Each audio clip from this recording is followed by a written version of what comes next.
537, Nashville's Morning News on Super Talk 99.7 WTN. The Super Talk line, Joan. Guy says, Tiny says, hey, check out the fat electrician on YouTube, Operation Praying Mantis, proportional. Oh. So, of course, I went to YouTube because I've realized something about myself in my ever getting older age, Joan. Yeah. And that is that I can't resist a good troll. Right. So if some dude's trolling me on YouTube, I wanted to see it. But I don't see any fat electrician on YouTube. And KGB says he looked, and he didn't see anything either. So I don't know who you're talking about, Tiny. It's the name of a guy's YouTube channel. I think it's it's like a long documentary kind of deal. Oh, got it. Okay, my bad. Ah. Yeah. My bad. I think he just talks about Operation Praying Mantis. Got it. And, okay. I think it's just like, hey, when you get off the air, check it out. Because like looks to be like 18-minute video. Oh, I won't be watching that right now. Yeah. Nope.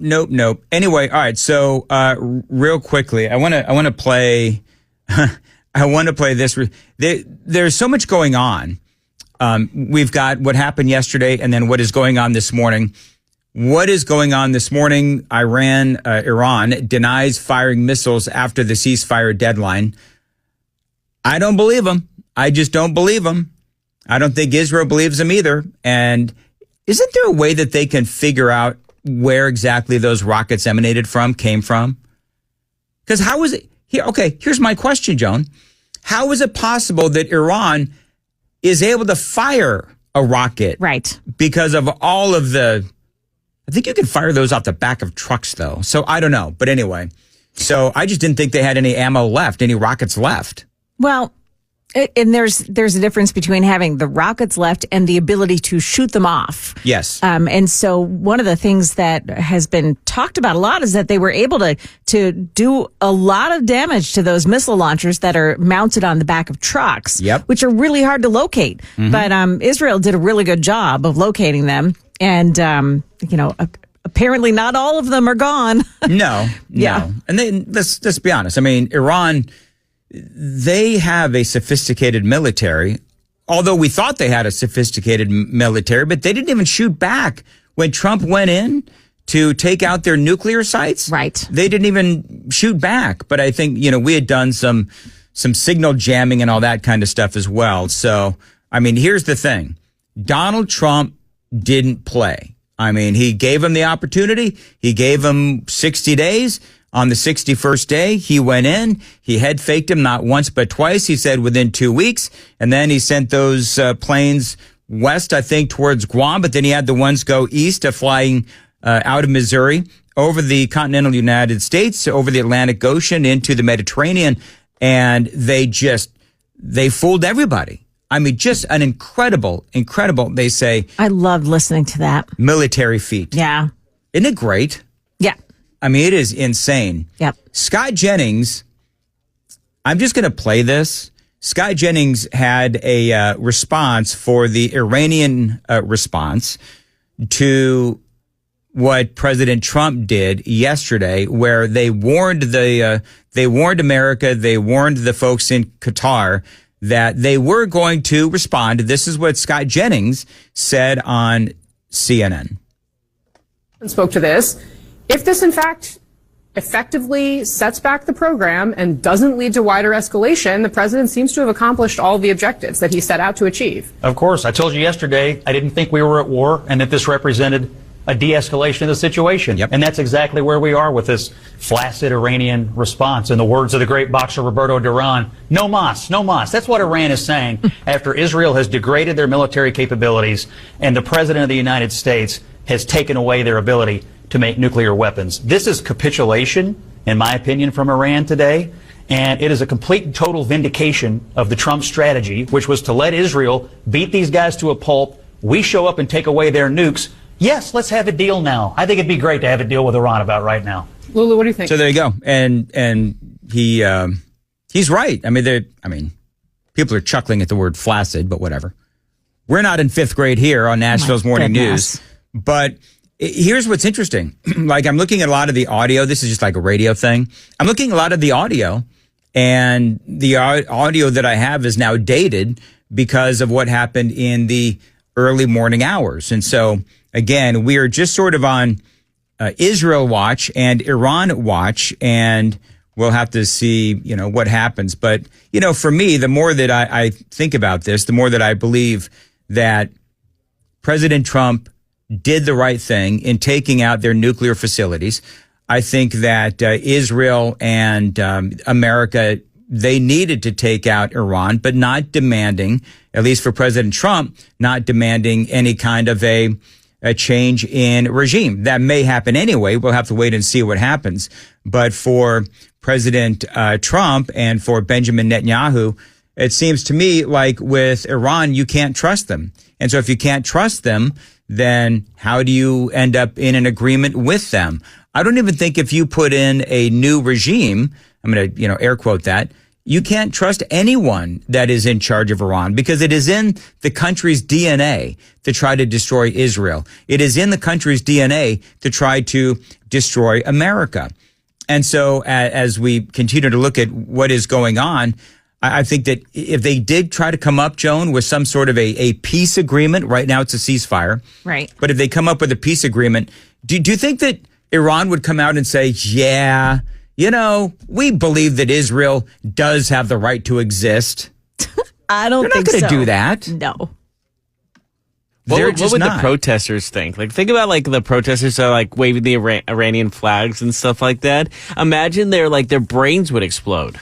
Did you see the protesters here in America waving the Iranian flag? Yes. After they've had the Palestinian flags and it's like, oh my gosh, do you know what Iran does, for example, to gay people? Dan, you had an audio from, I believe it was last week, that an idiot said Iran was attacked unprovoked. Oh, yes. I sure did. That's all I needed to hear. Mm-hmm. You're all idiots because, granted, you think Israel's these horrible terrorists, and then when terrorists are actually being attacked back and Israel's defending themselves, then all of a sudden you're like, Iran's innocent. Yeah. That's a sentence that people have said. I've watched videos, and I'm not proud of having watched this all the way through. I couldn't even believe that it actually happens in Iran. But a woman who was wearing a dress and apparently didn't have her face, I don't know, her face didn't covered, have a burqa whatever. She was literally stoned to death in the middle of a street. The last man, all the Muslim men surrounded her. The last man took a cinder block and dropped it on her head. That is what Iran does. Yep. That's Iran. Yeah. There's a video in a pride parade of a guy saying, you know what the one Middle Eastern state that supports gay rights is Israel. And they're like, no. And one person were like, I'd rather live in Palestine. I'm like, the guy goes, well, you'd be thrown off a roof and killed. And she goes, she just shrugs. Because that's what they live in now. They live in this fake fantasy world. Well, no, they're ignorant. They are woefully ignorant.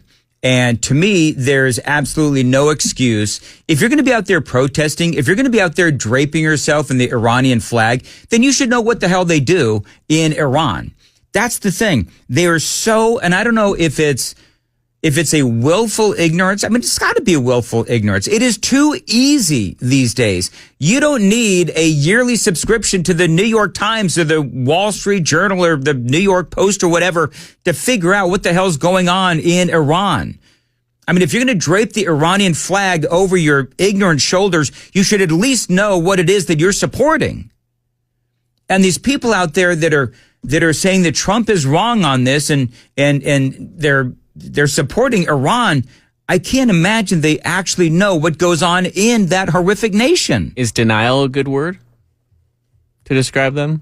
Denial? No, I don't think it's denial. I think it's ignorant. I think that it is willfully ignorant. It's willful. Absolutely. It is willful ignorance.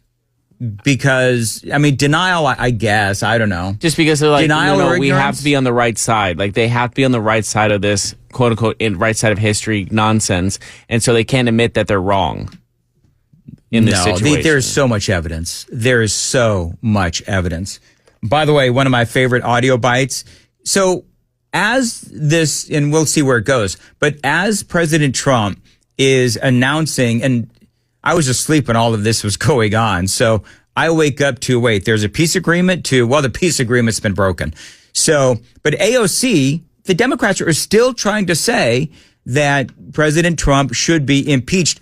I want you to listen to Alexandria Ocasio-Cortez as she's still trying to make the case to impeach President Trump as the world is blowing up in a good way regarding this supposed ceasefire between Israel and Iran, brokered by President Trump. He also said that it was a war, and I think that the President of the United States admitting that he unilaterally brought the United States into a war without congressional approval is a very grave public admission. It is illegal. It is unconstitutional. And so for me, while the president is posting something about a ceasefire, I think what he also posted was an official acknowledgement that this was war. And I think that is something that should be taken into very serious consideration. So we went through all this yesterday, and the president and Obama is one of the chief guys that did this during his 8 years with all of those drones that he dropped. But Jonathan Turley, of course, you know Jonathan Turley. He comes out after they played this soundbite. And I thought that it was great. So as the entire world is celebrating this ceasefire, Trump comes out as the victor, obviously. She's got to go out there and say, well, yeah, orange man bad, which is basically what she did. I love what Jonathan Turley said. Well, you have to feel for AOC. You're all dressed up for an impeachment and peace breaks out. Isn't that awesome? Yeah, he said that pretty well. He did. And there's a lot more. And basically, bottom line is, AOC is correct. You've got to ask Congress if you want to declare war. But military actions and military strikes, you are allowed to do because you are the chief executive of the United States military. Period. End of conversation. And this has been litigated ad nauseum. J.D. Vance. He had so many great things to say. And one of the things, again, as all of this is going on, he was on Fox News with Bret Baier. This is a great thing. For Israel, think about this. They've accomplished an important military objective. They've helped us destroy the Iranian nuclear program. They've also destroyed the conventional missile capability of Iran that threatened the country of Israel.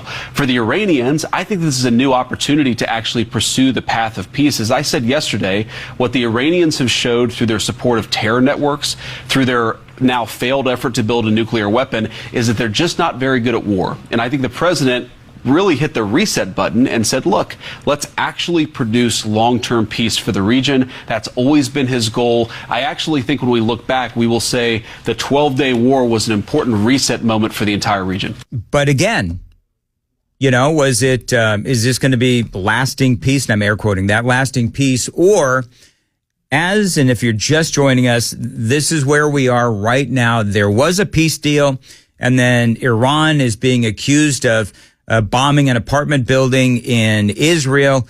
Israel is now preparing their response. Iran is saying it wasn't us, it wasn't us, it wasn't us. And Donald Trump, no doubt, is on the phone right now as we speak, trying to convince Benjamin Netanyahu not to just completely unleash on Iran, because President Trump does want this peace. It's not a peace deal. It's a ceasefire.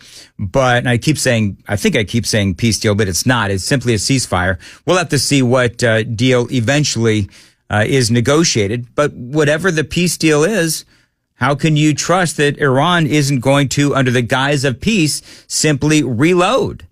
And that's my big worry. Mark Levin, and by the way, don't get me wrong, I love the fact that there is a ceasefire. I want peace in the Middle East if it is ever possible. That's number one. Number two, I would love for Donald Trump to get a major victory here, and he'd never get the Nobel Peace Prize. But if this actually sticks, he should. Mark Levin, though, there have been a few people that have been really, really, really against us getting involved in this situation. Mark Levin had something to say about what Donald Trump did last night with this negotiation with Iran. I hate this word ceasefire. I really do. The president hated it a few days ago, too. Iran should be forced to sign a surrender document. Unconditional surrender. They lost their nukes. They've lost their air force. They have no ground-to-air protection. China didn't step in. Russia didn't step in. Not a single Arab country stepped in. The supreme Nazi is hiding in a bunker, much like Adolf Hitler did. Adolf Hitler wasn't thrown a lifeline. He was going to be killed, so he committed suicide. So Mark Levin feels like, why are we handing Iran a lifeline? We should absolutely obliterate them, and we should obliterate. It sounds to me like he wants us to obliterate everything within Iran so that we will get ultimately regime change. But President Trump, as that is the big debate amongst conservatives, is it not?